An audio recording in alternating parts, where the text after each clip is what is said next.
स्वागत है आप लोग का यूपीपीएससी मेंटर ग्रुप पे। इससे पहले हम लोग 3 लेक्चर मॉडर्न हिस्ट्री में देख चुके हैं। ये चौथा लेक्चर है और ये आखिरी लास्ट है। इससे पहले बता देना चाह रहे हैं लेक्चर शुरू करने से पहले कि यूपीपीएससी का पैटर्न जो है वो बदल चुका है। 2018 से अगर पैटर्न देखें तो जो हिस्ट्री में रिपीट क्वेश्चन है वो बहुत कम आ रहे हैं। उसकी संख्या क्या हो रहा है, डिक्रीज हो रहा है। अब ऐसा टाइम आ गया है कि बिना टेक्स्ट बुक पढ़े अगर आप सोच रहे हैं कि हिस्ट्री के क्वेश्चन अगर 25 आ रहे हैं तो उसमें 20 के करीब कर लें तो बिना टेक्स्ट बुक पढ़े ये संभव नहीं प्रतीत हो रहा है। तो आपको 20 क्वेश्चन पढ़ने के लिए कोई अच्छी टेक्स्ट बुक की किताब पढ़नी पड़ेगी और उसी को संदर्भ में रखते हुए, टेक्स्ट बुक को संदर्भ में रखते हुए ये हमने अपने हाथ से लिखा हुआ जो हमने तैयारी किया है, 3 बार प्री या 1 बार इंटरव्यू दिया है, तो सिर्फ यही पीडीएफ हम पढ़ के गए हैं और मेरा 20 प्लस क्वेश्चन हमेशा सही रहा है हिस्ट्री में। तो ये उम्मीद रखते हैं कि आप लोग के भी क्वेश्चन अच्छे सही होंगे, अच्छे खासे अटेम्प्ट करेंगे और सही भी होंगे। तो चलिए स्टार्ट करते हैं चौथा लेक्चर और यही मॉडर्न हिस्ट्री का आखिरी लेक्चर भी है। तो बात करते हैं क्रांतिकारी आंदोलन। क्रांतिकारी आंदोलन के द्वितीय चरण की बात करते हैं। तो पहली बात तो यही बन जाता है क्वेश्चन की द्वितीय चरण कब से कब तक रहा क्रांतिकारी आंदोलन का, तो 1924 से 34 रहा। अब उत्तर भारत में देखें तो कि क्या क्रांतिकारियों के क्या गतिविधियां रही और उससे जुड़े तथ्य क्या हैं। तो इसमें सबसे पहला आता है कि एक पुस्तक है, पुस्तक का नाम है बंदी जीवन। बंदी जीवन किसके द्वारा लिखा गया था, तो सचिंद्र सन्याल द्वारा लिखा गया था। किसके द्वारा लिखा गया था, सचिंद्र सन्याल द्वारा। किस भाषा में लिखा गया था, तो 2 भाषा में लिखा गया था, एक हिंदी भाषा में और दूसरा गुरुमुखी भाषा में। ठीक, अब दूसरे इवेंट में आ जाएं क्रांतिकारी गतिविधि में, तो एक कानपुर में हुआ था अक्टूबर 1924 में एचआरए की स्थापना हुई। एचआरए का मतलब हिंदुस्तान रिपब्लिक एसोसिएशन की स्थापना हुई थी। इसके स्थापनाकर्ता या संस्थापक कौन थे, तो सचिंद्र सन्याल थे, राम प्रसाद बिस्मिल थे और चंद्रशेखर आजाद थे। ये कहाँ पे स्थापना हुआ था एचआरए का, कानपुर में हुआ था। एचआरए की पहली गतिविधि के रूप में देखें तो 9 अगस्त 1925 को काकोरी कांड किए थे। काकोरी कांड क्या था कि लखनऊ से जो सहारनपुर जा रही थी ट्रेन, 8 डाउन ट्रेन बोला जाता है, इस ट्रेन को क्या किया था, इन्होंने लूटा था। ठीक है, तो ये एचआरए की घटना थी, एचआरए की पहली घटना थी।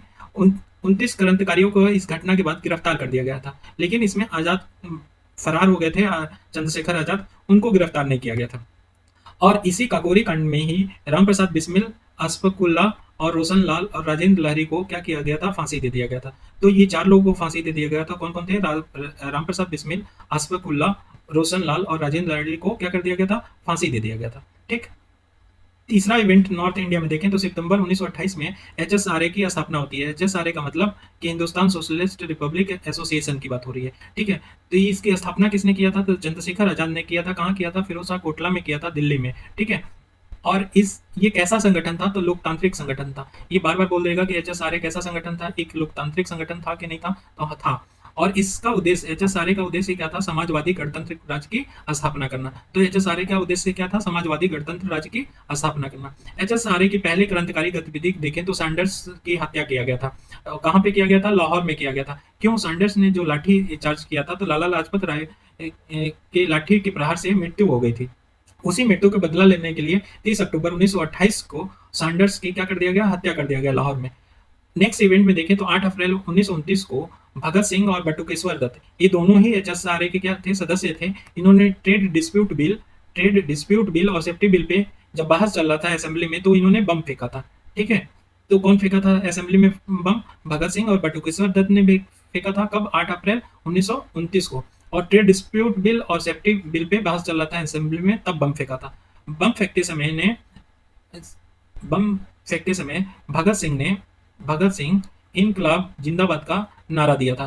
तो असेंबली में बम फेंकते समय ये इन्होंने नारा दिया था। ठीक है, नेक्स्ट इवेंट में पूछ लिया जाता है कि लाहौर षड्यंत्र केस किससे जुड़ा था, तो जो असेंबली में बम फेंके थे दोनों ने, भगत सिंह और बटुकेश्वर दत्त ने, तो इन दोनों पे मुकदमा जो चलाया गया था उसी मुकदमा को लाहौर षड्यंत्र केस के रूप में जाना जाता है।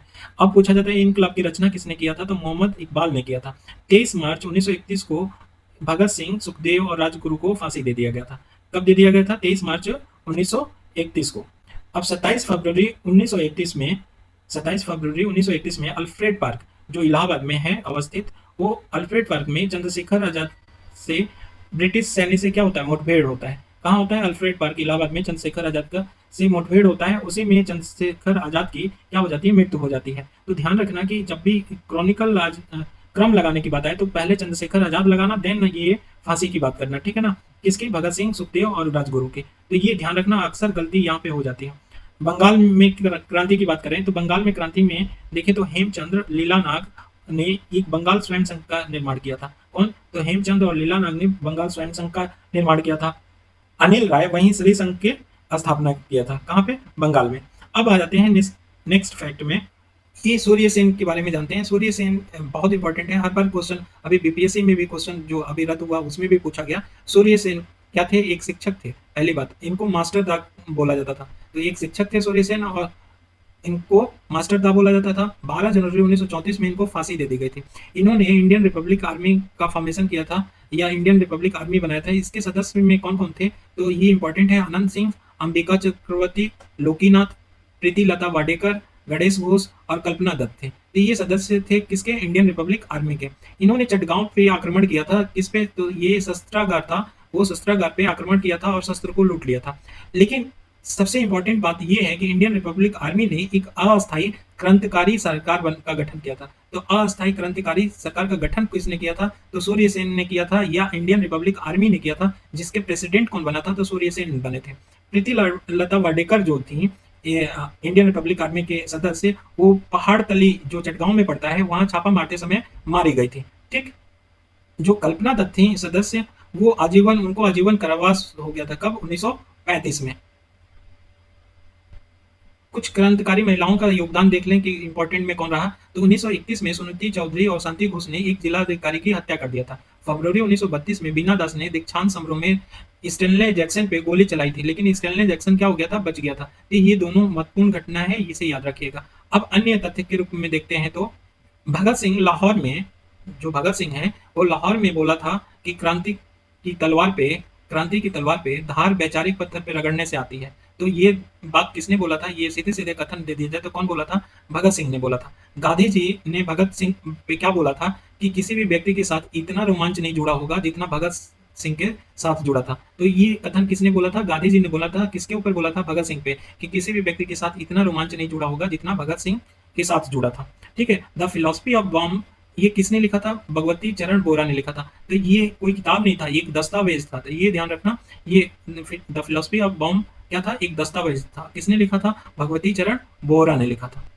अब आ जाते हैं साइमन कमीशन। तो साइमन कमीशन 1928 में हम लोग मार्क करते हैं, या एक ऑप्शन आता है 1928 और या 1927। तो 1927 में बना था और 28। साइमन कमीशन क्यों बना था? जब मालूम है 1919 का एक्ट आया था, उसी की समीक्षा करने की बात कही गई थी। कितने? 10 साल की बात कहा गया था कि 10 साल के बाद समीक्षा होगा। तो बनना कब चाहिए था? 1929 में बनना चाहिए था। लेकिन 2 वर्ष पूर्व जो कंजर्वेटिव सरकार थी ब्रिटेन में जो कंजर्वेटिव सरकार थी, वो 2 वर्ष पूर्व ही साइमन कमीशन की क्या कर दिया? नियुक्ति कर दिया। और 27 दिसंबर 1927 में जो मद्रास का अधिवेशन हुआ था, उसमें की अध्यक्षता किए थे एम ए अंसारी। तो मद्रास के अधिवेशन में साइमन कमीशन का पूर्ण बहिष्कार का निर्णय लिया गया था। तो कौन से अधिवेशन में साइमन कमीशन का पूर्ण बहिष्कार का निर्णय लिया गया था? मद्रास के अधिवेशन में। ठीक है ना। तो ये गठन हुआ था कब साइमन कमीशन का? ये ध्यान रखना, साइमन कमीशन का गठन हुआ था 1927 में। कब होना चाहिए था? ये बता दिया था कि 1929 में होना चाहिए था। 1919 एक्ट के समीक्षा करना था 10 साल के। तो उस हिसाब से देखें तो उस 1929 में होना चाहिए था। 2 वर्ष पूर्व हो गया, और 2 वर्ष पूर्व हुआ तो 27 दिसंबर 1927 में मद्रास अधिवेशन में क्या किया गया? इस साइमन कमीशन का पूर्ण बहिष्कार का निर्णय लिया गया।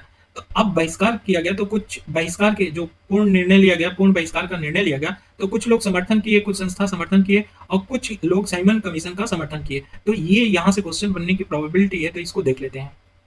तो देखें कि बहिष्कार का समर्थन कौन कौन किया था। तो लिबरल फेडरेशन जो तेज बहादुर सप्रू द्वारा बनाया गया था, तो उसने बहिष्कार का समर्थन किया था। हिंदू महासभा ने किया था, किसान मजदूर पार्टी ने किया था, मुस्लिम लीग ने किया था। लेकिन मुस्लिम लीग का एक गुट था जो मोहम्मद सफी के नेतृत्व में था। मुस्लिम गुट का एक गुट था, मुस्लिम लीग का एक गुट था जो मोहम्मद सफी के नेतृत्व में था, वो आयोग का समर्थन किया था। ये पॉइंट याद रखना कि मुस्लिम लीग अगर कहे कि पूर्ण रूप से मुस्लिम लीग ने क्या किया? बहिष्कार का समर्थन किया था, अगर ऑप्शन में होगा तो वो गलत होगा। ये पार्शियली कुछ लोग ही किए थे, क्योंकि एक गुट अलग हो गया था, आयोग का भी समर्थन किया था। तो आयोग के समर्थन करने वाले 2 थे पार्टी, एक तो जस्टिस पार्टी था और एक यूनियन पार्टी था। जस्टिस पार्टी कहाँ का था? मद्रास का था। यूनियन पार्टी पंजाब का था। तो ये आयोग का समर्थन किए, तो इंपॉर्टेंट है। ठीक है। देखो, गठन तो हो गया था 27 में 1927 में ये गठन हो गया था, लेकिन 3 फरवरी 1928 को आयोग मुंबई पहुंचा था। अब ये लखनऊ में साइमन कमीशन का विरोध हो रहा था, तो कौन कौन कर रहे थे? जवाहरलाल नेहरू और वल्लभ पंत कर रहे थे। तो इनके विरोध पे इन पे लाठीचार्ज हुआ था या लाठी खाए थे। कहाँ पे खाए थे? ये लखनऊ में। तो ध्यान रखना, इलाहाबाद में ये नहीं कर रहे थे। कहाँ कर रहे थे? लखनऊ में आयोग का विरोध कर रहे थे। और लाहौर में कौन विरोध कर रहा था? तो लाला लाजपत राय कर रहे थे। तो यहीं पे लाठीचार्ज हुआ था, तो इनको लाठी से प्रहार जो हुआ था, उसके बाद इनकी मृत्यु हो गई थी। तो इन्होंने कहा था कि मेरे ऊपर लाठी के प्रहार ब्रिटिश साम्राज्य के ताबूत का आखिरी किल साबित होगा। किसने बोला था? लाला लाजपत राय ने बोला था। 1928-29 के बीच कमीशन ने कितनी बार भारत यात्रा किया था? तो 28-29 के बीच में कमीशन ने 2 बार यात्रा किया था भारत की। ठीक। अब साइमन कमीशन के बाद आता है नेहरू रिपोर्ट सीक्वेंस में।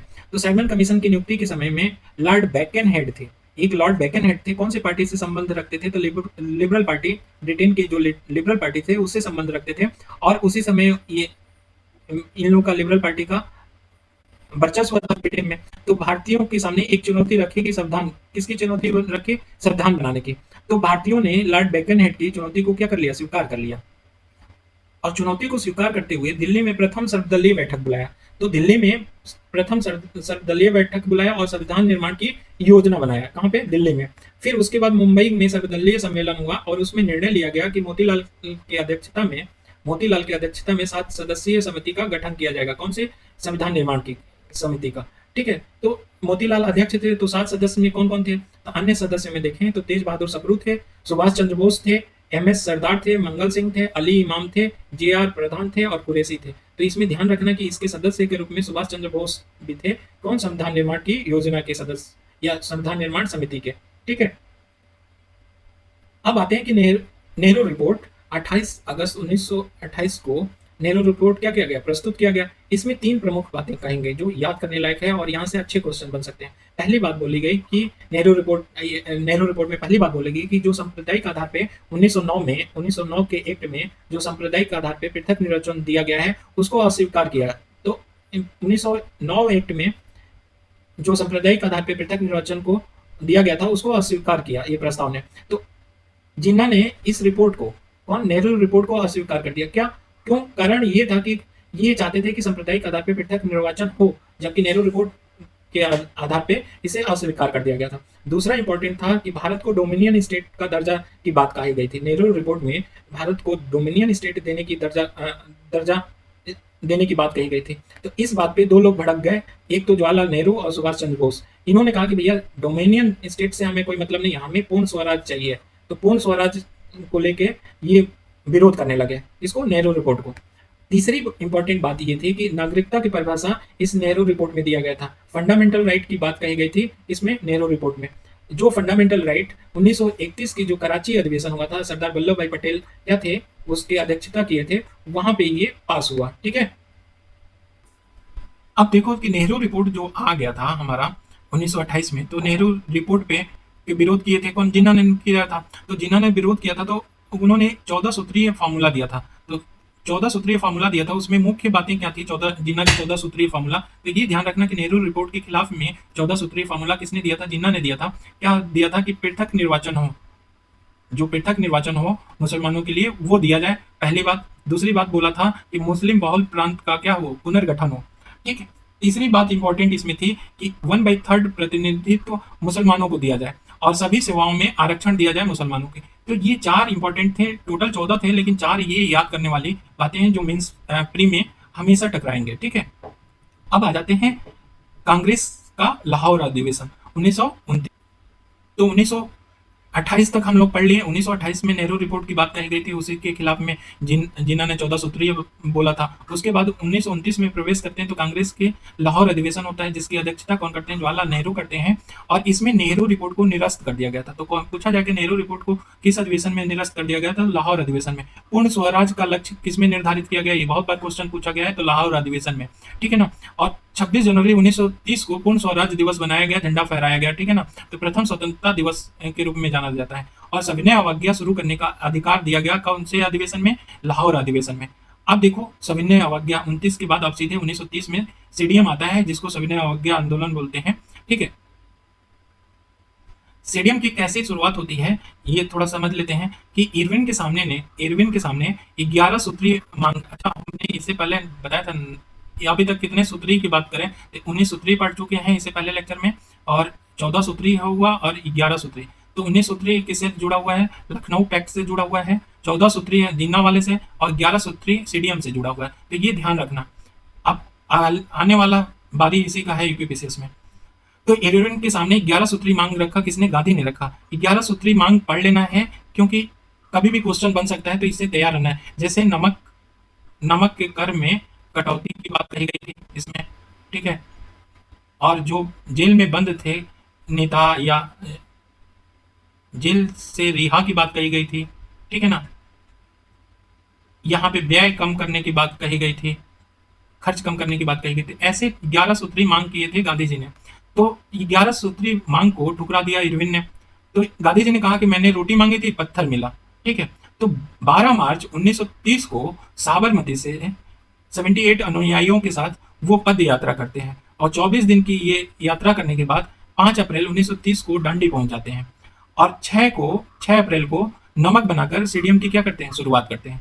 तो इस तरह सीडीएम की शुरुआत होती है, ठीक। अब जैसे गांधी जी ने सीडीएम में नमक यात्रा जो किया था, उसी तरह अन्य क्षेत्र में भी नमक कानून तोड़ने के लिए नमक यात्रा किया गया। तो वैसे तमिलनाडु में सी राजगोपालाचारी ने तिरुचेनगोड से, जो तिरुचेनगोड आश्रम था, वहां से बिद्रायण तक वो पद यात्रा किए थे। कौन? राजगोपालाचारी। कहाँ पे? तमिलनाडु में। दूसरा मलबार तट पे के कल्लप्पड़ ने कालीकट से पेन्नार तक की नमक की यात्रा किया था, ठीक है।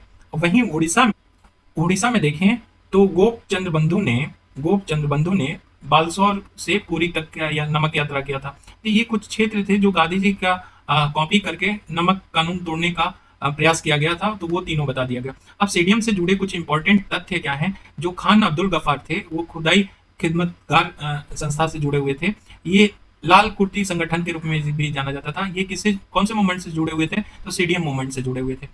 एक पूछा जाता है कि गढ़वाल रेजिमेंट गोली चलाने पे मना कर दिया था, तो ये कौन से मूवमेंट में कर दिया था? तो ये भी सीडीएम से जुड़ा हुआ है। नेतृत्वकर्ता कौन थे गढ़वाल रेजिमेंट के? वो चंद्र सिंह गढ़वाली थे। कांग्रेस और इससे संबद्ध जो भी संगठन थे, उनको गैर कानूनी घोषित कर दिया। ये यूपीपीसीएस 2020 में क्वेश्चन पूछ लिया गया था, ठीक है। अब धरसाना का जो आंदोलन हुआ था, धरसाना के विद्रोह में, इसके नेतृत्व कौन कर रहा था? तो सरोजिनी नायडू भी थी, इमाम साहब थे, और मणिलाल थे, ठीक है। ये धरसाना के आंदोलन से जुड़े हुए कौन? सरोजिनी नायडू, इमाम साहब, मणिलाल। और ये सरकार द्वारा बर्बरता से क्या कर दिया गया? धरसाना को कुचला गया। इसी के ऊपर मिलर एक पत्रकार थे, जिन्होंने भयानक दृश्य का, इस धरसाना वाला दृश्य का विवरण किया है। तो पूछा जाता है कि सीडीएम से जुड़ा हुआ कौन सा पत्रकार था? तो मिलर थे, ठीक है। चौकीदार कर न अदा करने का मूवमेंट कहाँ चला था? ये बिहार में चला था। किस जगह? मुंगेर, सारण और भागलपुर। ये भी सीडीएम से जुड़ा हुआ था। मध्य प्रांत, महाराष्ट्र और कर्नाटक में सीडीएम मूवमेंट के समय में बंद सत्याग्रह चला था। तो ये इंपॉर्टेंट फैक्ट कुछ थे। अब देखें, एक क्वेश्चन पूछ लिया जाता है कि कनिंघम सर्कुलर कौन से राज्य से जुड़ा हुआ था या किस से मूवमेंट से जुड़ा हुआ था? तो सीडीएम से जुड़ा हुआ था। क्या था कनिंघम सर्कुलर? क्या था कि बच्चे विद्रोह कर रहे थे, सीडीएम में पार्टिसिपेट कर रहे थे, असम के बच्चे। तो उनको सद्व्यवहार पत्र लाने के लिए बोला था कि अपने पेरेंट्स से जाओ और साइन करा के लाओ, सद्व्यवहार पत्र दो। तो ये सद्व्यवहार पत्र का जो प्रावधान रखा था कनिंघम सर्कुलर में, वो उसका विरोध करने लगे, छात्र आंदोलन करने लगे। विरोध में छात्र आंदोलन करने लगे। कहाँ पे? असम में करने लगे। तो ये किससे जुड़ा हुआ है? कनिंघम सर्कुलर पर सीडीएम से जुड़ा हुआ है। सीडीएम के आंदोलन के समय एक बानर सेना और मांझरी सेना बना था। तो बानर सेना लड़कों का बना था और लड़कियों का मांझरी सेना था। तो पूछा जाता है कि बानर सेना और मांझरी सेना किस मूवमेंट से जुड़ा हुआ है? तो सीडीएम मूवमेंट से जुड़ा हुआ है। उत्तर पश्चिम प्रांत में के जो कबायली लोग थे, उत्तर पश्चिम प्रांत के जो कबायली लोग थे, वो गांधी को मलंग बाबा कहा था। तो गांधी को मलंग बाबा कौन कहा था? उत्तर पश्चिम प्रांत के कबायलियों ने कहा था, ठीक है। अब आ जाते हैं गोलमेज सम्मेलन के बारे में देखते हैं। गोलमेज सम्मेलन को मिलान करने के लिए अक्सर पूछ लिया जाता है, तो ये ध्यान रखना टाइमलाइन का। पहली बात, प्रथम गोलमेज सम्मेलन कब हुआ था? 22 नवंबर 1930 से लेकर 13 जनवरी 1931 तक। गांधी इरविन समझौता कब हुआ था? 1931 में 5 मार्च। तो ध्यान रखना, इस सीक्वेंस में बनाया है। तो प्रथम गोलमेज सम्मेलन के बाद गांधी इरविन समझौता आएगा, क्योंकि 5 मार्च को था, और ये कब तक चला था? 13 जनवरी तक चला था, ठीक है। तो ये गांधी इरविन समझौता क्या हुआ था? ये गोलमेज सम्मेलन जो हुआ था ना, ऐसे समझो कि तेज बहादुर सप्रू और एम आर जयंकर, ठीक है ना, ये दोनों की भूमिका से गांधी इरविन समझौता हुआ। तो प्रथम गोलमेज सम्मेलन में क्या हुआ था, कांग्रेस ने पार्टिसिपेट नहीं किया था, और चूंकि भारत को रिप्रेजेंट करने वाला कौन था, कांग्रेस ही थी। अगर ये पार्टिसिपेट नहीं कर रहा है तो प्रथम गोलमेज सम्मेलन को सफल नहीं माना गया। तो वो गोलमेज सम्मेलन में पार्टिसिपेट लेने करने के लिए गांधी इरविन समझौता हुआ, और इसमें भूमिका कौन निभाया था ये समझौता में, ये भूमिका में तेज बहादुर सप्रू, एम आर जयंकर ने भूमिका निभाई थी, गांधी इरविन समझौता। और उसके बाद जब गांधी इरविन समझौता हो गया तो कराची अधिवेशन जो 1931 में हुआ था, उसमें इसका अनुमोदन कर दिया गया। तो गांधी इरविन समझौता का अनुमोदन कौन से अधिवेशन में किया गया था, कराची अधिवेशन में, जिसकी अध्यक्षता कौन किया था, सरदार वल्लभ भाई पटेल किए थे। ठीक है, अब इसके बाद गांधी इरविन समझौता के बाद सीक्वेंस में देखें तो द्वितीय गोलमेज सम्मेलन आता है। ये 7 सितंबर 1931 से लेके 1 दिसंबर 1931 तक चला था। तो पहली बार कांग्रेस ने भाग लिया, और कांग्रेस का रिप्रेजेंटेटिव कौन बन के गए थे, तो गांधी जी बन के गए थे। गांधी जी कांग्रेस के रिप्रेजेंटेटिव बन के गए थे। ठीक, द्वितीय गोलमेज जो सम्मेलन हुआ था उससे कुछ जुड़े प्रमुख तथ्य हैं कि विस्टन चर्चिल ने देशद्रोही फकीर बोला था। किसको बोला था, गांधी जी को बोला था। सांप्रदायिक विवाद के कारण ये जो द्वितीय गोलमेज सम्मेलन हुआ था वो असफल हो गया था, क्योंकि सांप्रदायिक विवाद को लेके यहाँ पे बात कही गई थी। जिन्ना अपना संप्रदाय का पक्ष रख रहे थे, अंबेडकर अपने संप्रदाय के लिए आरक्षण मांग रहे थे। ठीक है ना, तो ऐसे सांप्रदायिक विवाद के कारण ये सम्मेलन क्या हो गया, असफल हो गया। और जब गांधी जी गए थे ब्रिटेन तो सेंट पॉल पैलेस में रुके हुए थे। ठीक है, और उसी की सीढ़ी पे जब चढ़ रहे थे तो फ्रैंक मोरिस ने उनको देख के अर्धनंगा फकीर बोला था। तो अर्धनंगे फकीर गांधी जी को बोला था कौन, फ्रैंक मोरिस ने बोला था। मदन मोहन मालवीय और एनी बेसेंट ये द्वितीय गोलमेज सम्मेलन में पार्टिसिपेट किए थे, लेकिन अपने खर्चे पे गए थे। ठीक है ना, अब आ जाते हैं कि इसके बाद सीडीएम दूसरा जो देखो सीक्वेंस में चल रहे हैं ना, कि पहले गोलमेज सम्मेलन पहला हुआ, उसके बाद गांधी इरविन समझौता हुआ, उसके बाद गोलमेज सम्मेलन सेकेंड हुआ, फिर सीडीएम का दूसरा चरण आ जाता है। तो ये सीक्वेंस रहा। ठीक है ना, तो 1932 से 34 तक दूसरा चरण रहा। ठीक, 1 जनवरी को जब गांधी जी वहां असफल हो गया गोलमेज सम्मेलन, तो सीडीएम फिर से क्या किया, स्टार्ट कर दिए 1 जनवरी 1932 को। गांधी जी और गफ्फार जितने नेता थे उनको क्या कर दिया गया, गिरफ्तार कर लिया गया, और कांग्रेस को क्या कर दिया गया, गैर कानूनी संस्था के रूप में घोषित कर दिया गया। ठीक है,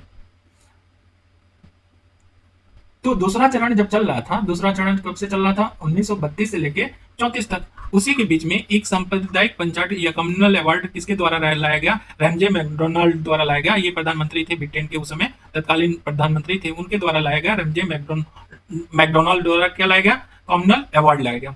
ये कब लाया गया था, 16 अगस्त 1932 को। और 20 सितंबर 1932 को इस कम्युनल अवार्ड में जो आरक्षण की सीटों की आरक्षण की बात कही गई थी। ठीक है ना, आरक्षण दे दिया गया था, प्रतिनिधित्व दे दिया गया था उस किसको, बेसिकली कम्युनल अवार्ड ये जो दलित वर्ग को आरक्षण दे दिया गया था उसको लेकर था। तो गांधी जी इसके 20 सितंबर 1932 को गांधी जी इसके खिलाफ क्या करने लगे, आमरण अनशन पे बैठ गए। अब आमरण अनशन पे बैठ गए तो फिर क्या हुआ कि मदन मोहन मालवीय और राजेंद्र प्रसाद, पुरुषोत्तम दास, राजगोपालाचारी, इन लोगों ने प्रयास किया, और प्रयास करके पुनः समझौता किया। ठीक है, और पुनः समझौता किया। इस पुनः समझौता के कारण अपने आमरण अनशन को गांधी जी ने तोड़ा। ठीक है, तो पुनः समझौता में पूछा जाता है कि कौन साइन किया था, तो गांधी जी नहीं साइन किए थे। ये ध्यान रखना कि गांधी जी साइन नहीं किए थे, मदन मोहन मालवीय ने इनकी तरफ से साइन किया था। अब आ जाते हैं पुनः समझौता कब हुआ था, टाइमलाइन ये भी देख लो, 26 सितंबर 1932 को हुआ था। द्वितीय सविनय अवज्ञा का स्थगन की बात अब आ जाते हैं, पुनः समझौता के बाद हुआ था। 1 अगस्त 1933 को यह स्थगन हो गया था। विट्ठल भाई और सुभाष चंद्र बोस ने गांधी को असफल नेता के रूप में घोषित किया। कब किया, जब इन्होंने द्वितीय सविनय अवज्ञा स्थगन की बात कही 1 अगस्त 1933 को, तब विट्ठल भाई और सुभाष चंद्र बोस ने गांधी जी को असफल नेता के रूप में घोषित किया। ठीक है, उसके बाद गांधी जी सीडीएम से या आंदोलन से हट के वो रचनात्मक कार्य में लग गए। रचनात्मक कार्य में क्या किए कि वो गांधी जी हरिजन उत्थान की तरफ मुख कर लिया, और उन्होंने अखिल भारतीय छुआछूत विरोधी लीग की स्थापना की। तो पूछा जाता था कि अखिल भारतीय छुआछूत विरोधी लीग की स्थापना किसने किया था, तो गांधी जी ने किया था। और इसी लीग में इन्होंने वीकली एक पत्रिका निकाला, साप्ताहिक पत्रिका था, हरिजन था। ठीक है, 7 नवंबर 1933 को गांधी जी वर्धा से, ठीक है ना, गांधी जी वर्धा से हरिजन यात्रा किया। तो हरिजन यात्रा कहाँ से स्टार्ट किया था, हरिजन यात्रा वर्धा से किया था, और 12,500 मील चले थे ये हरिजन यात्रा में। ठीक है, 25 जून 1934 में कहाँ पे, पूना में गांधी जी पे क्या किया गया, बम फेंका गया और काला झंडा भी दिखाया गया। तो कहाँ पे ये घटना हुआ था? ये 25 जून 1934 में। ठीक है, कहाँ पे हुआ था? पूना में हुआ था। ठीक, अब आ जाते हैं तृतीय गोलमेज जो सम्मेलन हुआ था 1932 में हुआ था।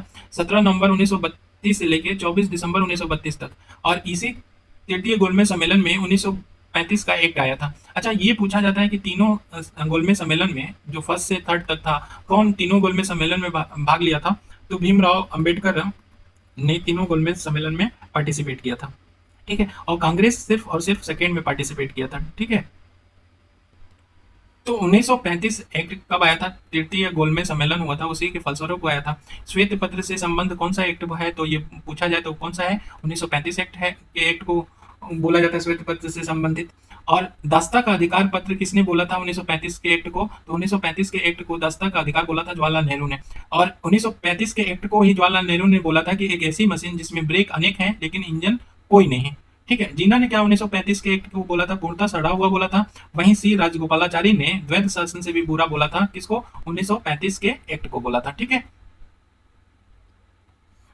अब 1937 में प्रांतीय चुनाव होता है और मंत्रिमंडल का गठन होता है। तो 1936 में लखनऊ और फैजपुर के अधिवेशन कौन किया था? पहली बात तो जवाहरलाल नेहरू ने किया था, दोनों का अधिवेशन। तो ध्यान रखना, जवाहरलाल नेहरू 1929 में, इससे पहले बता दिया है कि लाहौर वाला अधिवेशन में भी किया था, और 1936 में लखनऊ का अधिवेशन और फैजपुर का भी अधिवेशन किया था। ठीक है, इसमें चुनाव में हिस्सा लेने के लिए बात तैयार हुए। कौन से अधिवेशन में? लखनऊ और फैजपुर के अधिवेशन में चुनाव में हिस्सा लेने के लिए तैयार हुए। ठीक है, तो चुनाव हुआ तो 5 प्रांतों में पूर्ण बहुमत प्राप्त हुआ। किसको? कांग्रेस को, आईएनसी को 5 राज्यों में या प्रांतों में पूर्ण बहुमत प्राप्त हुआ। वो कौन से प्रांत थे? मद्रास था, संयुक्त प्रांत था, मध्य प्रांत था, बिहार था, उड़ीसा था। ठीक है, और बड़े दल के रूप में बंबई, असम और उत्तर पश्चिम प्रांत में बड़े दल के रूप में आईएनसी आया। तो 5 प्रांतों में क्या हुआ? ये 5 प्रांतों में पूर्ण बहुमत प्राप्त किया और 3 प्रांतों में ये बड़े दल के रूप में उभर के आया। ठीक है, अब पूछ लेता है कि आईएनसी की कौन कौन से प्रांत में बहुमत नहीं मिली थी? तो बंगाल में बहुमत नहीं मिला था, पंजाब में नहीं मिला था और सिंध में। तो 3 जगह इसको, आईएनसी को, कांग्रेस को बहुमत नहीं मिला था। तो आईएनसी जो थी वो 6 प्रांतों में सरकार का गठन किया था। 5 में बहुमत प्राप्त था ना, बताया, और 3 में बड़े दल के रूप में उभरा था। तो उसमें से टोटल देखें तो 6 प्रांतों में सरकार का गठन किया था। तो 5 बहुमत वाले और 1 मुंबई में आईएनसी का क्या हुआ? सरकार बना। लेकिन पंजाब में मुस्लिम लीग और यूनियन पार्टी, ये दोनों का संयुक्त सरकार बना। वहीं बंगाल में कृषक प्रजा पार्टी और मुस्लिम लीग का संयुक्त बना। तो देखें तो पंजाब और बंगाल में दोनों में मुस्लिम लीग दोनों में शामिल था, लेकिन पंजाब में देखें तो यूनियन पार्टी आ जाता है, वहीं पे बंगाल में कृषक प्रजा पार्टी आ जाता है। ठीक है, तो ये ध्यान रखने वाली बात है। अब ये इंपॉर्टेंट फैक्ट है कि जो कांग्रेस शासित मंत्रिमंडल थे 6, ठीक है ना, उसके कार्यों की समीक्षा के लिए केंद्रीय नियंत्रण परिषद का स्थापना किया गया। कौन सा? केंद्रीय नियंत्रण परिषद का। तो पूछ लिया जाए कि केंद्रीय नियंत्रण परिषद की किस लिए बनाया गया था, या इसी को केंद्रीय नियंत्रण परिषद को संसदीय उप समिति भी बोला जाता है। तो इसकी स्थापना क्यों हुई थी? तो जो मंत्रिमंडल 6 प्रांतों में मंत्रिमंडल बना था, उनके कार्यों की समीक्षा के लिए ये बनाया गया था। अच्छा, तो इसके सदस्य कौन थे? ये भी इंपॉर्टेंट। तो इसके सदस्य सरदार पटेल थे, मौलाना अबुल कलाम थे और राजेंद्र प्रसाद थे। ठीक है, तो सदस्य के रूप में 3 लोगों को याद रखना है, सरदार पटेल, मौलाना अबुल कलाम और राजेंद्र प्रसाद। कांग्रेस ने मंत्रिमंडल से त्याग पत्र दे दिया। कब दिया? 15 नवंबर 1939 को। 15 नवंबर 1939 को कांग्रेस ने मंत्रिमंडल से क्या कर दिया? त्याग पत्र दे दिया। तो मुस्लिम लीग और अंबेडकर दोनों लोग ने मिलकर 22 दिसंबर 1939 को मुक्ति दिवस के रूप में मनाया। तो मुक्ति दिवस कब मनाया जाता है और कौन कौन मनाया, क्यों मनाया, ये ध्यान रखना है। ठीक है, तो कांग्रेस ने जब मंत्रिमंडल से त्याग पत्र दे दिया तो उसके उपलक्ष्य में मुस्लिम लीग और अंबेडकर ने 22 दिसंबर 1939 को मुक्ति दिवस मनाया। ठीक है, अब आ जाते हैं कि सुभाष चंद्र बोस 2 अधिवेशन की अध्यक्षता किए थे। एक था हरिपुरा और दूसरा त्रिपुरी। ठीक है, हरिपुरा कहाँ है ये पूछ लिया गया है। तो हरिपुरा गुजरात में है और त्रिपुरी कहाँ है? एमपी में है। ठीक है, तो दोनों जगह अध्यक्षता कौन? सुभाष चंद्र बोस ने किया था। लेकिन हरिपुरा कुछ फैक्ट के लिए बहुत इंपॉर्टेंट है। हरिपुरा का अधिवेशन कब हुआ था? 1938 में हुआ था। अध्यक्षता कौन किया था? सुभाष चंद्र बोस ने किया था। ठीक है, इसमें जो अभी जो डिसॉल्व हो गई है प्लानिंग कमीशन। तो प्लानिंग कमीशन की पहली बार अगर कहें ना कि न्यू ईयर चर्चा कब किया गया था, तो यही हरिपुरा अधिवेशन है जिसमें राष्ट्रीय योजना समिति के स्थापना हुआ था। राष्ट्रीय योजना समिति, तो योजना कमेटी कब बनी थी या प्लानिंग कमेटी कब बनी थी, तो हरिपुरा में बनी थी, हरिपुरा अधिवेशन में। और कौन अध्यक्ष था, तो सुभाष चंद्र बोस थे हरिपुरा वाले अधिवेशन में। लेकिन योजना समिति के अध्यक्ष कौन था, जवाहरलाल नेहरू। और इसके सदस्य कितने थे राष्ट्रीय योजना समिति के में, 15 लोग थे। ठीक है, तो ये हरिपुरा का कुछ इंपॉर्टेंट फैक्ट है, ये याद रखना। अब आ जाते हैं त्रिपुरी संकट के बारे में। त्रिपुरी संकट में क्या था, सुभाष चंद्र बोस दूसरी बार अध्यक्ष बन गए। ठीक है, ये गांधी जी को पसंद नहीं आया। ठीक है, तो गांधी जी के पसंद नहीं आया तो उन्होंने क्या कर दिया, इस्तीफा दे दिया। ठीक है, क्यों गांधी जी को पसंद नहीं आया, कि गांधी जी के एक उम्मीदवार थे, ठीक है, उनको हरा के ये सुभाष चंद्र बोस बन रहे थे, उसकी वजह से इनको पसंद नहीं आया, मनमुटाव होने लगा, तो इस्तीफा दे दिया। और इनके इस्तीफा देने के बाद जो बना था अध्यक्ष, वो बने थे राजेंद्र प्रसाद। ठीक है ना, तो सुभाष चंद्र के इस्तीफा देने के बाद अध्यक्ष कौन बना था, त्रिपुरी संकट में कौन बना था, राजेंद्र प्रसाद बने थे। अब इस्तीफा देने के बाद सुभाष चंद्र बोस 3 मई 1939 को फॉरवर्ड ब्लॉक की स्थापना कर देते हैं। ठीक है, अब आते हैं कांग्रेस समाजवादी पार्टी की स्थापना। ये हर बार पूछा जाता है कि किसने किया था। तो सचिव थे नरेंद्र देव और इसके प्रेसिडेंट कौन थे, जयप्रकाश। तो ये ध्यान रखना, कांग्रेस समाजवादी पार्टी की स्थापना कब हुआ था, 1934 में हुआ था। ठीक है, 3 लोग थे, सचिव तो बता ही दिया और प्रेसिडेंट बता दिया, और अच्युत पटवर्धन भी जुड़े हुए थे किससे, कांग्रेस समाजवादी पार्टी की स्थापना से। अब देसी रियासतों के विरुद्ध आंदोलन जो हुआ था, तो वो कौन सा सम्मेलन से विरोध हुआ था, ये आईएएस में क्वेश्चन पूछा जा चुका है, इसलिए इस पे फोकस रखना चाहिए हम लोग को, क्योंकि कभी भी यूपीपीसीएस भी पूछ सकता है। ठीक है, तो देसी रियासतों के खिलाफ में जो आंदोलन हुआ था, तो वो अखिल भारतीय राज्यों की जनता का सम्मेलन बोला जाता था। कौन सा, अखिल भारतीय राज्यों की जनता का सम्मेलन। ये गठित कब हुआ था, 1927 में गठित हुआ था। और इसके सदस्य या संस्थापक कौन थे, बलवंत राय मेहता, मणिलाल कोठारी और जीआर अभ्यंकर। तो बलवंत राय मेहता, मणिलाल कोठारी और जीआर अभ्यंकर अखिल भारतीय राज्यों की जनता का सम्मेलन का क्या थे, संस्थापक थे। और इसी सम्मेलन का 1939 में अध्यक्षता किसने की था, जवाहरलाल नेहरू ने किया था। अब आ जाते हैं कि द्वितीय वर्ल्ड वॉर सेकेंड के समय में क्या क्या घटनाएं इंपॉर्टेंट हुआ। तो वर्ल्ड वॉर, तो पहली बात की 3 सितंबर 1939 को प्रारंभ हो गया था। तो उस समय में वर्ल्ड वॉर 2 के समय में भारत में क्या कौन से आंदोलन देखे गए, क्या क्या चेंजेस देखे गए, उसको देख लेते हैं। तो देखो, पहली बात है कि अगस्त प्रस्ताव की बात किया जाता है, तो अगस्त प्रस्ताव कब आया था, 1940 में आया था। हुआ यूं था कि मार्च 1940 में रामगढ़ अधिवेशन, ये रामगढ़ कहाँ पड़ता है, बिहार में। ठीक है, ठाकुर वाला रामगढ़ नहीं है। ठीक है, ये बिहार में पड़ता है। तो 1940 में रामगढ़ का अधिवेशन हुआ था। इन्होंने इसमें कहा था, मांग सरकार से एक मांग रखी थी, क्या रखी थी, कि एक अंतरिम राष्ट्रीय का गठन करें, एक अंतरिम राष्ट्र का गठन करें। तो कांग्रेस क्या करेगा, वर्ल्ड वॉर सेकेंड में ब्रिटिशों का सहायता या सहयोग करेगा। कौन से अधिवेशन में, आईएनसी ने बोला था, रामगढ़ के अधिवेशन में। और इसके उपलक्ष्य में 8 अगस्त 1940 में वायसराय लिनलिथगो ने अगस्त प्रस्ताव पारित किया, यह दिया। कौन दिया, वायसराय लिनलिथगो ने। तो इसमें क्या बोला गया, क्या था अगस्त प्रस्ताव में, इंपॉर्टेंट फैक्ट क्या थे। तो उन्होंने बोला कि भैया देखो, अगस्त प्रस्ताव में प्रावधान ये था कि हम डोमिनियन स्टेट आपको दे देंगे, संविधान निर्मात्री संस्था का गठन करेंगे हम आपके लिए, जो संविधान बनाएगा। कार्यकारिणी परिषद में जो भारतीयों की संख्या है, सदस्य भारतीय सदस्यों की संख्या, वो बढ़ा देंगे। और इसमें एक और बात कही गई कि एक युद्ध परिषद का गठन किया जाएगा। इसमें बोला गया, ये अगस्त प्रस्ताव में दिया गया। तो ये कुछ प्रमुख बातें हैं जो अगस्त प्रस्ताव में दिया गया। और कब दिया गया, 8 अगस्त 1940 को। किसके द्वारा दिया गया, लिनलिथगो के द्वारा। तो जवाहरलाल नेहरू ने इसके खिलाफ क्या बोला, कि ये दरवाजे में जड़ी जंग लगी कील की तरह है। तो दरवाजे में जड़ी जंग लगी कील की तरह है, इसको बोला था, अगस्त प्रस्ताव को बोला था। कौन बोला था, जवाहरलाल नेहरू ने बोला था। अब आ जाते हैं कि जो पाकिस्तान या विभाजन की बातें हैं, कहाँ से जोर पकड़ने लगा, मुस्लिम लीग मांग करने लगी, क्यों करने लगी, कहाँ इसका बेस था, उसको देखते हैं। 1930 में मुस्लिम लीग का अधिवेशन में 1930 के जो मुस्लिम लीग का अधिवेशन हुआ था, उसमें इनकलाब ने उत्तर पश्चिम मुस्लिम राज्य के निर्माण की बात कही थी। जो उत्तर पश्चिम मुस्लिम राज्य हैं, उनके निर्माण की बात कही थी 1930 में।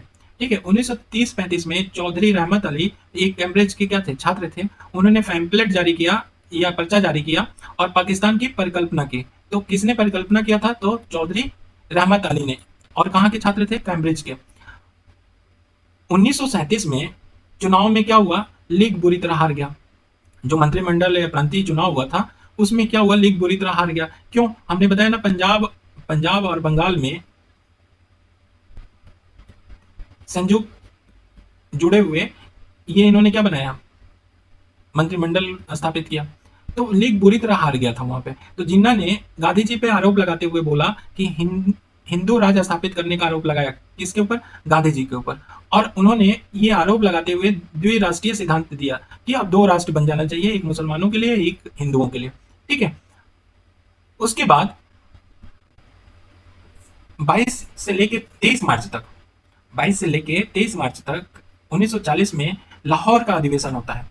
तो लाहौर के अधिवेशन में इसके अध्यक्ष कौन बनते हैं? अध्यक्षता कौन करता है? जिन्ना करते हैं। और यहीं पे पाकिस्तान राज्य निर्माण का क्या हो गया, प्रस्ताव रखा गया। कौन से? लाहौर लीग के लाहौर अधिवेशन कब हुआ था? 1940 में हुआ था। ठीक है। जो पाकिस्तान राज्य निर्माण का प्रस्ताव रखा गया था, लेकिन प्रस्ताव में पाकिस्तान शब्द का जिक्र नहीं था। ये इंपॉर्टेंट है, ध्यान रखना, पाकिस्तान शब्द का जिक्र नहीं था, और खास करके आईएएस के लिए ज्यादा इंपॉर्टेंट है। आंशिक, जो पाकिस्तान है ना, उसकी आंशिक सफलता कब मिली, आंशिक मान्यता कब मिला? जब उन क्रिप्स प्रस्ताव आया ना 1942, उसमें पाकिस्तान राज्य निर्माण का आंशिक सफलता मिला। ठीक है ना। व्यक्तिगत सत्याग्रह कब स्टार्ट किया गया? 1940 में किया गया। अगस्त प्रस्ताव अस्वीकार करने के बाद क्या है, व्यक्तिगत सत्याग्रह स्टार्ट किया गया। शुरुआत कब हुई? 17 अक्टूबर 1940 में। फर्स्ट सत्याग्रही विनोबा भावे थे, और सेकेंड सत्याग्रही जवाहरलाल नेहरू बने। ठीक है। अब आ जाते हैं 1942 में क्रिप्स प्रस्ताव आता है। तो 22 मार्च 1942 को ये क्रिप्स क्या होता है, भारत पहुंचते हैं। कांग्रेस और लीग दोनों ने इस क्रिप्स प्रस्ताव को क्या कर दिया, अस्वीकार कर दिया। गांधी पोस्ट डेटेड चेक को बोला, पोस्ट डेटेड चेक बोला किसके? क्रिप्स प्रस्ताव को। और साथ ही साथ इन्होंने बैंक के नाम जो टूट रहा है ये भी बोला क्रिप्स प्रस्ताव को। नेक्स्ट देखें तो जवाहरलाल नेहरू ने शैतान के वकील बोला। शैतान के वकील किसको बोला? क्रिप्स को बोला। क्रिप्स को क्या बोला? क्रिप्स को बोला शैतान को वकील। वहीं 29 मार्च 1942 में क्रिप्स प्रस्ताव की घोषणा की गई थी। तो कब प्रस्ताव की घोषणा की गई थी? 29 मार्च 1942 को। और 11 अप्रैल 1942 में देखो कितने कम दिन में ये प्रस्ताव को क्या कर दिया गया, वापस ले लिया गया। ठीक है। तो जो क्रिप्स प्रस्ताव आया था उसकी असफलता के बाद क्यूआईएम या भारत छोड़ो आंदोलन 1942 में स्टार्ट होता है। तो ध्यान रखना, क्रिप्स के असफलता या क्रिप्स प्रस्ताव के असफलता के बाद भारत छोड़ो आंदोलन क्या होता है, स्टार्ट होता है। अब भारत छोड़ो आंदोलन कहाँ से प्रस्ताव रखा गया है इसका? तो देखो 14 जुलाई 1942 में वर्धा में आईएनसी कार्य, जो कांग्रेस की कार्य समिति की बैठक हुई थी। तो ये कार्य अधिवेशन नहीं हुआ था, कार्य समिति की बैठक हुई थी। उसमें क्यूआईएम पे प्रस्ताव पारित किया गया, भारत छोड़ो आंदोलन पे प्रस्ताव पारित किया गया। कौन सा? वर्धा वाले में। ठीक है। और इसी वर्धा से पूर्व जो प्रस्ताव पारित अभी नहीं हुआ था, तो गांधी जी ने क्या बोला था कि यदि संघर्ष का उनका प्रस्ताव, जो प्रस्ताव दिए हैं क्यूआईएम, स्वीकार नहीं किया जाता है तो मैं देश की बालू से कांग्रेस से बड़ा आंदोलन खड़ा कर दूंगा। तो ये वर्धा आईएनसी से पहले दिए थे। ठीक है ना। अब देख लो 1 अगस्त 1942 में, क्या 1 अगस्त को मरे थे तिलक? ठीक है ना, मृत्यु हुई थी। उन्हीं के में हर साल क्या होता था, तिलक दिवस मनाया जाता था। तो जवाहरलाल नेहरू ने तिलक दिवस पे भाषण देते हुए बोला था कि हम आग से खेलने जा रहे हैं, हम दुधारी तलवार का प्रयोग करने जा रहे हैं। ठीक है। किसके बारे में बोला था? क्यूआईएम के बारे में बोला था। अब आ जाते हैं कि 7 अगस्त 1942 की घटना क्या हुई थी कि बंबई में ग्वालियर टैंक मैदान में अखिल भारतीय कांग्रेस कमेटी की बैठक हुई, और इसकी अध्यक्षता कौन किया था? अबुल कलाम ने किया था। ठीक है। और जो वर्धा प्रस्ताव था उसकी पुष्टि की गई। तो पूछा जाता है तो क्यूआईएम की पुष्टि कहाँ हुआ था? तो बंबई में हुआ था। ठीक है ना, ग्वालियर टैंक मैदान में। ठीक। और उसकी अध्यक्षता कौन किया था? अबुल कलाम ने किया था। ठीक है। 9 अगस्त 1942 को क्यूआईएम स्टार्ट हो गया, या इसी को भारत छोड़ो आंदोलन की जगह इसको अगस्त क्रांति भी बोला जाता है। दूसरी बात है कि 9 अगस्त को सारे नेता गिरफ्तार कर लिए गए। सारे नेता क्या हुए? गिरफ्तार कर लिए गए। जब नेता गिरफ्तार कर लिए गए तो यहाँ पे कोई नेतृत्व करने वाला इस मूवमेंट को नहीं था। तो ये बात को ध्यान रखना, कोई नेतृत्व करने वाला नहीं था। ये स्वस्फूर्त क्या था? ये मूवमेंट था। आंदोलन कैसा था? स्वस्फूर्त था, अपने आप में चल रहा था। कोई नेतृत्व करता उसको रास्ता या पथ प्रदर्शन नहीं कर रहा था। अब क्यूआईएम से जुड़े हुए तथ्य देखें तो आजाद रास्ता किसने बनाया था? तो राजेंद्र प्रसाद ने बनाया था। भूमिगत रहते आंदोलन का नेतृत्व किसने किया था? तो भूमिगत रहते हुए जयप्रकाश नारायण, राम मनोहर लोहिया, अच्युत पटवर्धन, अरुणा असफ अली, ठीक है, ये भूमिगत रहते आंदोलन का क्या किया, नेतृत्व किया। भारत का स्टालिन ग्रांड किसको बोला जाता है, तो स्टालिन ग्रांड, ये स्टालिन ग्रांड रसिया में था। क्यों फेमस था, क्योंकि यहाँ पे मजदूरों ने हड़ताल किया था लंबे समय तक। तो वैसे ही तर्ज पे अहमदाबाद की कपड़ा मिल में 3 महीनों से लगातार हड़ताल को ही क्या बोला जाता है, भारत का स्टालिन ग्रांड बोला जाता है। भूमिगत कांग्रेस रेडियो का संचालन, भूमिगत कांग्रेस रेडियो का संचालन कौन कौन कर रहे थे, तो बीएम खाकर कर रहे थे, बीएम खाकर कर रहे थे, और राम मनोहर लोहिया और उषा मेहता, ये लोग कर रहे थे भूमिगत कांग्रेस रेडियो का, या कांग्रेस रेडियो का संचालन कौन कर रहे थे, बीएम खाकर, राम मनोहर लोहिया या उषा। तो ये पूछा जाता है कांग्रेस रेडियो से संबंधित कौन थे। भूमिगत नेता क्या करते थे, बम गोला बारूद संगठन को क्या करते थे, प्रोवाइड करते थे। जो भी भूमिगत नेता थे वो बम गोला बारूद संगठन को देते थे। उसमें कौन थे, तो सुचेता कृपलानी थे, छोटे भाई पुराणिक थे, बिजू पटनायक थे, आरपी गोयनका थे। ठीक है, 10 फरवरी 1943 को 21 दिन उपवास की घोषणा के बाद, ठीक है, तो 10 फरवरी 1943 को 21 दिन की उपवास की घोषणा कर दिया। कौन कर दिया, गांधी जी ने कर दिया। क्या हुआ कि देखो 9 अगस्त को सब गिरफ्तार कर लिया गया, ठीक है ना, 9 अगस्त को सारे गिरफ्तार कर लिए गए। तो गिरफ्तार करके गांधी जी को कहाँ रखा गया, आगा खां पैलेस में रखा गया। और फिर उन्होंने डिसाइड किया कि 10 फरवरी 1943 को हम 21 दिन का उपवास रखेंगे। अब चूंकि गांधी जी की हालत बहुत जर्जर था, अब गए कि तब गए, शारीरिक दुर्बलता हावी था, तो उसकी वजह से ब्रिटिश गवर्नमेंट ये नहीं चाहती थी कि गांधी जी यहाँ पे जेल में डेथ करें, तो वो उपवास नहीं होने देना चाह रही थी। ठीक है, तो 10 फरवरी 1943 को 21 दिन के उपवास की घोषणा कौन कर दिया, गांधी जी। तो गांधी जी की रिहाई की को मांग को प्रोत्साहित करने के लिए क्या किए, एमएसएनई और एनआर सरकार, एचपी मोदी और ने वायसराय कुलकर्णी से क्या कर दिया, त्याग पत्र दे दिया। ठीक है, तो ये ध्यान रखना कि जब गांधी जी उपवास कर रहे थे तो उनकी रिहाई की मांग को लेकर किसने, पूछ लिया जाए कि किसने क्या कर दिया, वायसराय कुलकर्णी से इस्तीफा दिया, तो एमएसएनई, एनआर सरकार, एचपी मोदी थे। ठीक है ना। आगा खां पैलेस में इनके 2 अमूल्य रत्न खो गए थे। एक तो कस्तूरबा गांधी की मृत्यु हो गई थी आगा खां पैलेस में ही, और महादेव देसाई जो इनके सचिव थे गांधी जी की, इनकी भी मृत्यु हो गई थी आगा खां पैलेस में। ठीक है, तो ये ध्यान रखना। इंपॉर्टेंट फैक्ट में देखें क्यूआईएम से जुड़ा हुआ, तो समानांतर सरकार बनी थी क्यूआईएम में। एक तो बलिया में बनी थी चित्तू पांडे के नेतृत्व में, ये कम समय का, सबसे कम समय के लिए बलिया का बना था। ठीक है ना। उसके बाद ज्यादा, बलिया के बाद ज्यादा समय के लिए बना था मिदनापुर। ये कहाँ है, बंगाल में, तामलुक नामक स्थान पे ये बना था मिदनापुर। और सशस्त्र विद्युत वाहिनी का गठन पूछा जाता है कौन से सरकार ने किया था, तो मिदनापुर की सरकार ने, समानांतर सरकार ने सशस्त्र विद्युत वाहिनी का गठन किया था। 1 सितंबर 1944 तक ये चला था। सतारा का समानांतर सरकार बना था तीसरा। कहाँ है सतारा, महाराष्ट्र में, और ये सर्वाधिक दीर्घजीवी था, मतलब ज्यादा दिन तक चला था। इन दोनों से भी ज्यादा ये सतारा चला था। ठीक है, अब आते हैं, तो सतारा का कब तक चला था, 1945 तक चला था, और तमलुक वाला 1944 तक चला था। आंदोलन में अगर देखिए क्यूआईएम के आंदोलन में पूछ ले कि मूलतः किसका विद्रोह था, तो युवा वर्ग का, मजदूर का और विद्यार्थियों का। मूलतः आंदोलन ये 3 लोग पार्टिसिपेट किए थे। क्यूआईएम की प्रतिक्रिया के रूप में देखें तो 23 मार्च 1943 को मुस्लिम लीग पाकिस्तान दिवस मनाने का आह्वान किया। तो कब किया, 23 मार्च 1943 को।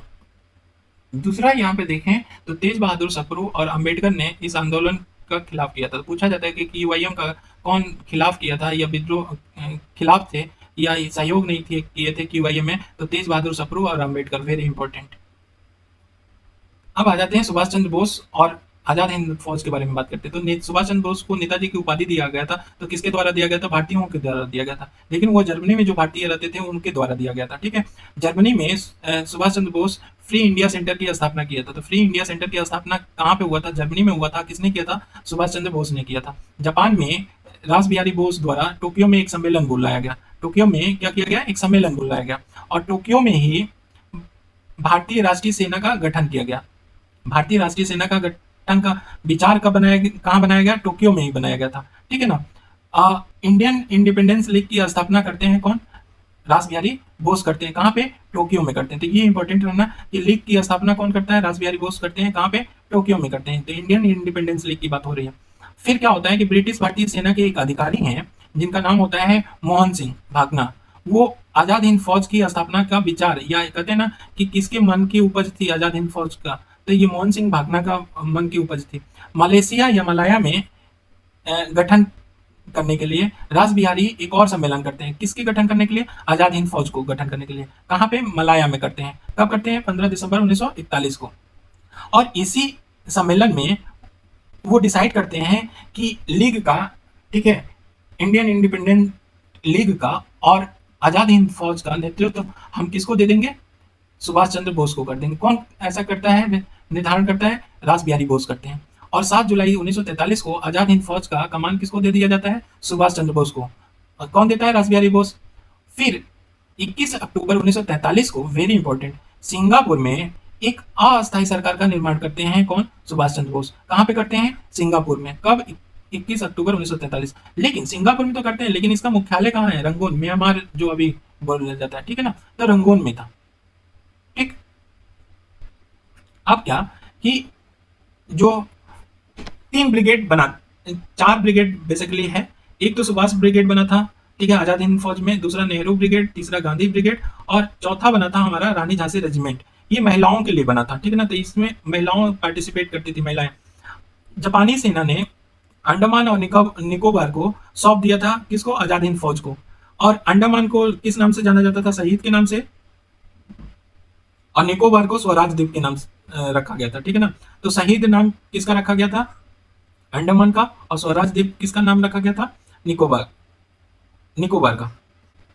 अब नॉर्थ ईस्ट में देखें, नॉर्थ ईस्ट भारत में जो आजाद हिंद फौज था वो कोहिमा और नागालैंड पे भी घेरा डाल दिया था। तो यहाँ तक आजाद हिंद फौज आ गई थी। बेबल योजना की बात करें तो 1945 में ही ये योजना आई थी। तो एग्जैक्ट डेट देखें तो 14 जून 1945 को ये बेबल योजना प्रस्तुत हुई थी। इस पे बेबल योजना पे विचार विमर्श करने के लिए शिमला सम्मेलन रखा गया था। कब, तो 25 जून 1945 को। हुआ यूं था कि इसमें कांग्रेस की तरफ से, कांग्रेस के प्रतिनिधि के रूप में अबुल कलाम ने पार्टिसिपेट किया था, और लीग के प्रतिनिधि के रूप में जिन्ना ने पार्टिसिपेट किया। तो वेरी इंपॉर्टेंट, ये ध्यान रखना कि कौन पार्टिसिपेट किया था। और वायसराय कार्यकारिणी परिषद से 14 में से 6 मुसलमान सदस्यों के लिए इसमें बात कही गई। शिमला सम्मेलन में बोला गया कि जो वायसराय कार्यकारिणी परिषद है उसमें 14 में से 6 को मुसलमान सदस्य, 6 मुसलमान सदस्य होंगे। और वहीं साथ ही साथ में मुस्लिम लीग को एक वीटो का अधिकार दे दिया गया। क्या था वीटो का अधिकार, कि अगर कोई प्रस्ताव पारित किया जाता है तो मुसलमान उस पे आपत्ति लगा देते हैं, तो ऐसे प्रस्ताव अब क्या होगा, साधारण बहुमत से न पारित होके 2/3 से ही पारित होगा, तभी स्वीकार्य होगा, अन्यथा नहीं होगा। तो एक वीटो मिल गया इनको। अच्छा, अबुल कलाम ने जो शिमला समझौता था उसके ऊपर बोला था कि ये उसी को जल विभाजक की संज्ञा दी थी। कौन, अबुल कलाम ने शिमला समझौता के असफलता पे जल विभाजक की संज्ञा दिया था, ठीक है। अब आ जाओ आजाद हिंद फौज के ऊपर मुकदमा की बात करते हैं। 1945 में ये मुकदमा चला था। आजाद हिंद बचाओ समिति की स्थापना कौन किया था, तो ध्यान रखना ये कांग्रेस ने बनाया था। कौन सा, आजाद हिंद बचाओ समिति की स्थापना। और बचाव पक्ष के वकील मेन कौन थे, तो भोला भाई देसाई थे, और कौन थे, तेज बहादुर सप्रू और जवाहरलाल नेहरू भी जुड़े हुए थे, ठीक है। अब किन पे मुकदमा चलाया गया था आजाद हिंद फौज पे, तो सरदार गुरु बख्श सिंह थे, प्रेम सहगल थे और शाहनवाज थे। इन पे मुकदमा चला और फांसी की सजा सुना दी गई। लेकिन इनका विरोध होने लगा, एग्रेसिव हो गए लोग। तो विरोध होने पे वायसराय ने अपना विशेषाधिकार का प्रयोग करके फांसी को, क्या, इन लोग को फांसी से मुक्त कर दिया, ठीक है। भारत में चुनाव हुआ 1945 में, तो मुस्लिम लीग को बंगाल और सिंध में क्या हुआ, बहुमत मिला। तो 2 जगह बहुमत मिला था, बंगाल और सिंध में किसको, मुस्लिम लीग को। बाकी जगह आईएनसी को मिला था। उसके बाद शाही नौसेना विद्रोह कब हुआ था, 1946 में हुआ था। शाही नौसेना विद्रोह कब हुआ था, 1946 में। हुआ यूं था कि 14 फरवरी 1946 को एक SMIS तलवार नाम का जहाज था, जो गैर कमीशन अधिकारियों द्वारा ये विद्रोह स्टार्ट किया गया। तो तलवार से स्टार्ट हुआ। कौन से अधिकारी थे, गैर कमीशन अधिकारी थे, जिसमें एक VC दत्त थे। उन्होंने जहाज पर लिख दिया, अंग्रेजों भारत छोड़ो। अब ये विद्रोह क्या हुआ, पनपा वहां से, और ये धीरे धीरे कराची, मद्रास, कलकत्ता तक फैल गया, ठीक है। तो ये पूरा पोर्ट जितना था, जहां पे नेवल सैन थे, वहां तक ये पहुंच गया था, ठीक है। अब देखो, वल्लभ भाई पटेल, सरदार वल्लभ भाई पटेल और जिन्ना के दबाव में जो आंदोलन शाही नौसेना हुआ था, ठीक है, शाही नौसेना विद्रोह, वो जाके आत्मसमर्पण किए थे। कौन, इनके वल्लभ भाई पटेल और जिन्ना के दबाव के कारण, ठीक है। उसके बाद आ जाता है cabinet mission. Cabinet mission important है। कब बना था, तो ये बना था 29 मार्च 1946 को आया था भारत में। 3 लोग थे, एक सर स्टेफर्ड क्रिप्स थे, AB अलेक्जेंडर थे और पैथिक लॉरेंस थे। शिमला में सम्मेलन बुलाया गया, तो शिमला में इनके लिए कैबिनेट मिशन पे के लिए सम्मेलन बुलाया गया। और ये त्रिदलीय था। 3 दल कौन कौन था, तो एक तो लीग था, दूसरा दूसरा कौन था, आईएनसी था, और तीसरा कौन था, ब्रिटिश था। तो तीन त्रिदलीय बुलाया गया और सब दल से तीन तीन सदस्य बुलाए गए। ठीक है, अब हुआ क्या कि 16 मई 1946 को प्रस्ताव की घोषणा किया गया, कैबिनेट प्रस्ताव का। ठीक है ना, तो लीग ने इसको स्वीकार कर लिया। कैबिनेट मिशन के जो प्रस्ताव थे वो लीग ने क्या कर दिया, स्वीकार कर लिया। कांग्रेस ने पार्सली स्वीकार किया या पार्सली अस्वीकार किया, ये दोनों हो सकता है। कांग्रेस ने अस्वीकार करते हुए, मेल ने क्या किया था, अस्वीकार करते हुए संविधान निर्माण की जो प्रक्रिया बोला गया था कैबिनेट मिशन में के प्रस्ताव में, उसको स्वीकार किया था। तो सिर्फ और सिर्फ संविधान निर्माण प्रक्रिया समर्थन का ही स्वीकार किया था कौन, आईएनसी ने स्वीकार किया था, जबकि लीग ने पूरा स्वीकार कर लिया था। ठीक है, अब देखते हैं कि 16 अगस्त 1946 को लीग ने डायरेक्ट एक्शन डे की शुरुआत की। तो डायरेक्ट एक्शन डे में क्या था कि हिंदू और मुसलमान एक साथ नहीं रह सकते हैं, ये नारा दिया गया डायरेक्ट एक्शन में। कब ये शुरुआत हुआ था, 16 अगस्त 1946, इसके द्वारा, लीग के द्वारा। तो ये बोला जाने लगा कि हिंदू और मुसलमान एक साथ नहीं रह सकते। तो भयानक रूप से क्या हुआ, हिंसा हुआ, और इसी के कारण मौलाना आजाद ने काला दिन कहा इतिहास का। क्यों, हिंसा के कारण बोला था। ठीक है, अब आ जाते हैं अंतरिम सरकार का गठन। अंतरिम सरकार का गठन देखें तो 1 अगस्त 1946 को हुआ था। मुस्लिम लीग की भागीदारी पहले नहीं थी किसमें, अंतरिम सरकार के गठन में, लेकिन 26 अक्टूबर 1946 को क्या हुआ, 3 की जगह 5 प्रतिनिधि जो लीग में थे वो अंतरिम सरकार में शामिल हो गए। तो पहले तो नहीं शामिल था, लेकिन बाद में 5 लोग क्या हो गए, शामिल हो गए अंतरिम सरकार में। और 9 दिसंबर 1946 को दिल्ली में संविधान सभा की पहली बैठक होती है। अब आ जाओ इटली घोषणा पत्र। ये फरवरी 1947 को होता है, 20 फरवरी 1947 की घोषणा होता है। क्या इटली घोषणा करता है कि 1948 जून 1948 से पहले हम भारत क्या कर देंगे, छोड़ देंगे। लॉर्ड वेबल बोलते हैं कि लॉर्ड वेबल ने सुझाव दिया क्या, कि वायसराय को 31 मार्च 1947 तक अंग्रेजों को भारत छोड़ने का सुझाव दिया। कौन दिया, लॉर्ड वेबल ने दिया। किसको दिया सुझाव, वायसराय को दिया। क्या दिया कि 31 मार्च 1947 तक अंग्रेजों को भारत छोड़ देना चाहिए। और इसी लॉर्ड वेबल के इस सुझाव को क्या बोलते हैं, ब्रेक डाउन प्लान बोला जाता है। ठीक है, लॉर्ड माउंटबेटन योजना जून 1947 में, ये लॉर्ड माउंटबेटन 34वें ब्रिटिश गवर्नर बन के आए। ठीक है, फ्रीडम एट मिडनाइट पुस्तक किसने लिखा है, तो लॉरी कॉलिंस और लॉपियर ने लिखा है। पंडित जवाहरलाल नेहरू और पटेल विभाजन को स्वीकार कर लिया, लेकिन गांधी जी ने किए थे। पटेल ने कहा था लास्ट में चलते चलते कि जिन्ना विभाजन चाहते हैं या नहीं चाहते, अब हम स्वयं विभाजन चाहते हैं। तो ये किसने कहा था, पटेल ने कहा था। अब आ जाए कि दिल्ली के बैठक में विभाजन की पुष्टि हो जाती है, और उस विभाजन का जो प्रस्ताव लेके आए थे गोविंद वल्लभ भाई पंत लेके आए थे। उन्होंने कहा था कि आज हमें पाकिस्तान या आत्महत्या में से एक को चुनना पड़ेगा। प्रस्ताव करते समय ये उन्होंने गोविंद वल्लभ पंत ने बोला था। मौलाना आजाद ने क्या बोला था विभाजन पे, कि कांग्रेस विभाजन को मान लिया तो इतिहास उन्हें कभी क्षमा नहीं करेगा। कौन बोला था, मौलाना आजाद ने बोला था। खान अब्दुल गफ्फार ने क्या हुआ था, गुस्से में बोले थे कि कांग्रेस नेतृत्वकर्ता ने उनके आंदोलन या कांग्रेस नेतृत्वकर्ता ने उसके आंदोलन को भेड़ियों के आगे फेंक दिया। तो ये हमारा 4th मॉडर्न का वीडियो खत्म हुआ। कैसा लगा कमेंट करिएगा, और देखने के लिए थैंक यू सो मच।